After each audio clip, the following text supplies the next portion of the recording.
Good afternoon. তো কালকে বাড়ি যাওয়ার কথা ছিল, আমি কিন্তু এখনও বাপের বাড়িতেই রয়েছি।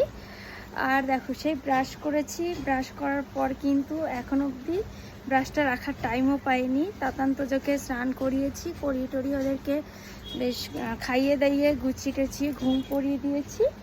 আর এই যে এখন যাবো আমি স্নান করতে, কিন্তু এখন পড়ছে বৃষ্টি। এক্ষুনি অনেক জোরে বৃষ্টিটা পড়ে গেছে আর ওরা বেশ ঠান্ডা পেয়ে কিন্তু ঘুমিয়েছে। সকালে এত রোদ ছিল, মানে কি বলবো। আর আজকে আমরা বাড়ি চলে যাব, মানে রোদ দেখে বলেই দিয়েছি যে আজকে আমরা বাড়ি যাবই যাব, কারণ বাবুদের কষ্ট হচ্ছে, তাতান্তর জন্য একটু বেশি কষ্ট হচ্ছে। এর জন্য বড়রা তাও কষ্ট আমরা সহ্য করতে পারে, ওরা ছোটো না। আর যেহেতু অ্যাসবেস্টার রয়েছে এর জন্য বেশি গরমটা লাগে। যাই হোক, বৃষ্টি পড়েছে আর আমার তো ভিজতে ইচ্ছা করে বৃষ্টিতে, কিন্তু ভিজতে তো পারবো না, ঠান্ডা লেগে যাবে।